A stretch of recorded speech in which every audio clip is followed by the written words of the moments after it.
প্ৰিয় বন্ধু বান্ধৱীসকল, ঘৰখনত উন্নতিত বাধা আহি আছে নেকি?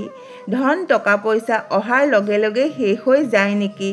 তেন্তে আজিৰ ভিডিঅ'টোত আমি আপোনালোকক জনাম যে চেনিৰ পাত্ৰত চেনি থোৱা পাত্ৰত এটা পাত ভৰাই দিয়াৰ লগে লগেই ঘৰখনলৈ উন্নতি আহে, নকাৰাত্মক উৰ্জাক দূৰ কৰে আৰু লক্ষ্মীক স্থিৰ কৰে।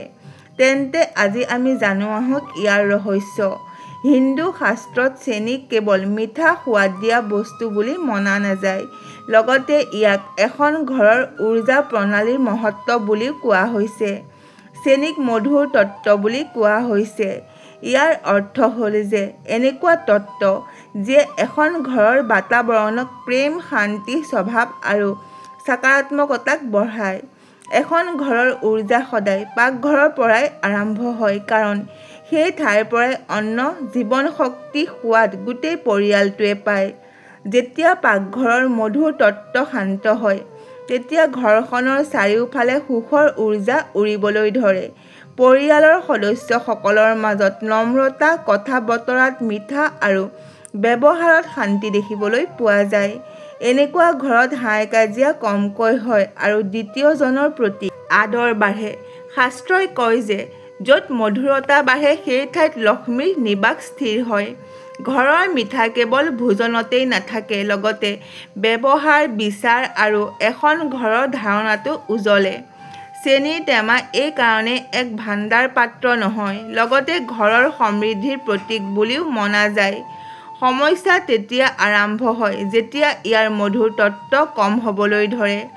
বহুবাৰ পাকঘৰত অব্যৱস্থা, নিগেটিভ চিন্তাধাৰা, সৰু সুৰা বিবাদ বা ঘৰখনত চলি থকা চিন্তা, এই সকলোবোৰে চেনিৰ উৰ্জাক প্ৰভাৱিত কৰি দিয়ে। লাহে লাহে এই সন্তুলনে ঘৰখনত অশান্তি, অনাৱশ্যকীয় চিন্তাধাৰা আৰু সম্পৰ্কত বিভেদ আহিবলৈ ধৰে। ধনৰ প্ৰৱাহ অস্থিৰ হ'বলৈ ধৰে। য'ত মানসিক মধুৰতা কম হ'বলৈ ধৰে, সেই ঠাইত উন্নতি আৰু সফলতা পোৱাটো অসম্ভৱ হৈ পৰে। সেইকাৰণে আমাৰ ককা আইতাসকলে সদায়ে কৈছিল যে ঘৰখনৰ পাকঘৰ যদি মিঠা হৈ থাকে তেন্তে জীৱনটো মিঠা হৈ থাকে। চেনিৰ টেমাই এখন ঘৰৰ মধুৰ তত্ত্ব হয় আৰু ইয়াৰ উৰ্জা যিমানেই পবিত্ৰ হ'ব, এখন ঘৰ সিমানেই শান্তি, সমৃদ্ধি আৰু সৌভাগ্যশালী হ'ব। কি পাত থ'ব লাগিব? ইয়াৰ আধ্যাত্মিক ৰহস্য আছে। পাকঘৰৰ উৰ্জাক মধুৰ আৰু সন্তুলিত কৰি ৰাখিবলৈ চেনিৰ টেমাত কি পাত দি থ'ব লাগিব?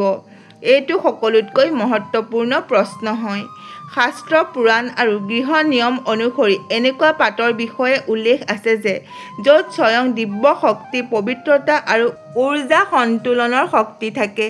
ইয়াৰ ভিতৰত দুটা পাতত খুবেই প্ৰভাৱী বুলি মনা যায়: তেজপাত আৰু তুলসীৰ পাত। তেজপাত হ'ল ধন আৰু সুৰক্ষাৰ পাত। হিন্দু পৰম্পৰাত তেজপাতক অত্যন্ত শুভ বুলি মনা যায়। মহাভাৰত আৰু আয়ুৰ্বেদত ইয়াৰ উল্লেখ আছে। তেজপাতক ধন বৃদ্ধি আৰু উৰ্জা শুদ্ধিৰ প্ৰতীক বুলি মনা যায়। এই পাত অগ্নি তত্ত্বৰ সৈতে জড়িত। সেইকাৰণে এই পাত য'ত ৰখা হয়, সেই ঠাইত নকাৰাত্মক উৰ্জা টিকি থাকিব নোৱাৰে। চেনিৰ টেমাত তেজপাত থৈ দিলে ঘৰখনত নকাৰাত্মক উৰ্জা কমি যায়, ধনৰ প্ৰৱাহ স্থিৰ হয়, মানসিক অশান্তি দূৰ হয়, পাকঘৰত পবিত্ৰ কম্পনৰ সৃষ্টি হয়। তেজপাত সেই ঘৰখনৰ কাৰণে বিশেষ লাভদায়ক হয় যিখন ঘৰত অহৰহ আৰ্থিক বাধা চলি থাকে বা বাৰে বাৰে সংঘৰ্ষ আৰু মানসিক অশান্তিৰ সৃষ্টি হৈ থাকে। তুলসীৰ পাত পবিত্ৰতা আৰু লক্ষ্মী তত্ত্বৰ আধাৰ হয়। ইয়াকে দেৱী তুলসী বুলি কোৱা হয় আৰু পুৰাণত ইয়াৰ বৰ্ণনা লক্ষ্মীৰ সমান বুলি বৰ্ণনা কৰা হৈছে। তুলসীৰ পাতে পাকঘৰৰ সম্পূৰ্ণ উৰ্জাক সম্পূৰ্ণৰূপে কোমল আৰু দিব্য কৰি তোলে।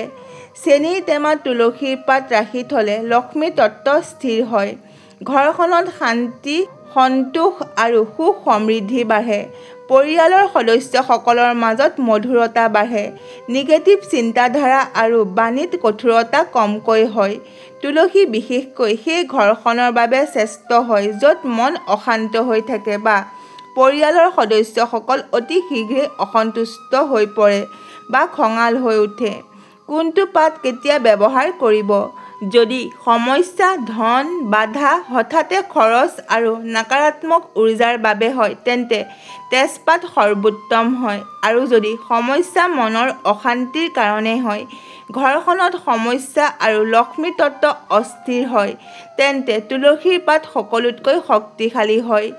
দুয়োটা পাত সম্পূৰ্ণকৈ ভালকৈ শুকুৱাই লৈ চেনিৰ টেমাত ভৰাই থ'ব যাতে তাৰ কাৰণে চেনিখিনি বেয়া হৈ নাযায়। এই উপায়টো কেনেকৈ কৰিব আৰু ঘৰখনলৈ কি পৰিৱৰ্তন আহিব? এই উপায়টো কৰাৰ প্ৰক্ৰিয়া অত্যন্ত সৰল হয় কিন্তু প্ৰভাৱ অত্যন্ত শক্তিশালী হয়। শাস্ত্ৰত কোৱা হৈছে যে যিকোনো উপায় তেতিয়াই সফল হয় যেতিয়া তাৰ ওপৰত শ্ৰদ্ধা, শুচিতা আৰু নিয়মৰ পালন কৰা হয়। চেনিৰ টেমাত এই পাত ৰাখি থোৱাৰ এই সিদ্ধান্তৰ ওপৰত আধাৰিত হয়। উপায়টো কেনেকৈ কৰিব? সৰ্বপ্ৰথমে ঘৰখনৰ পাকঘৰটো চাফ-চিকুণ কৰক কাৰণ পবিত্ৰতাই মনটোক সুস্থ আৰু সবল কৰি তোলে। তাৰ পাছত চেনিৰ টেমাৰ ঢাকনখন অলপ সময় খুলি থওক যাতে তাৰ উৰ্জা শান্ত হ'ব পাৰে। তাৰ পিছত আপুনি সেই পাতটো লওক যিটো আপুনি প্ৰয়োগ কৰিব বিচাৰে, তেজপাত বা তুলসীৰ পাত। ধ্যান ৰাখিব যে পাতটো যাতে সম্পূৰ্ণকৈ শুকাই যায়, তাত যাতে পানীৰ ভাৱ নাথাকে কেঁচা কেঁচা ভাৱটো নাথাকে আৰু সম্পূৰ্ণ উৰ্জাৰে যাতে ভৰি থকা হয়। পাতটো আপোনাৰ সোঁ হাতত লওক আৰু মনৰ ভিতৰতে মা লক্ষ্মীৰ নাম স্মৰণ কৰক।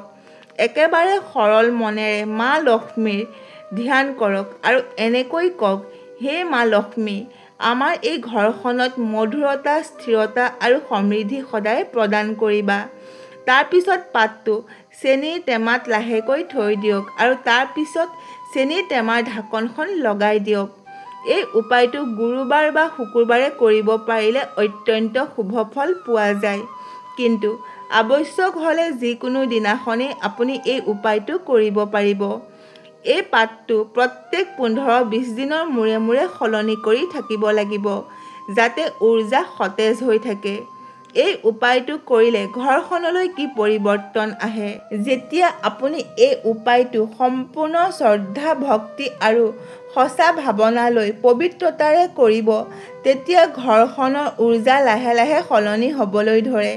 সকলোতকৈ ডাঙৰ পৰিৱৰ্তন হ'ল পৰিৱেশত এটা মিঠা সোৱাদ অনুভৱ কৰিব পাৰিব। ঘৰখনত অনাৱশ্যকীয় অশান্তি দূৰ হ'বলৈ ধৰিব। পৰিয়ালৰ লোকসকল আগতকৈ কোমল আৰু শান্ত স্বভাৱেৰে চলিবলৈ ধৰিব। দ্বিতীয় ডাঙৰ পৰিৱৰ্তনটো হ'ল ধন সম্বন্ধীয়। ধন, টকা-পইচা আহিব আৰু টিকিও থাকিব।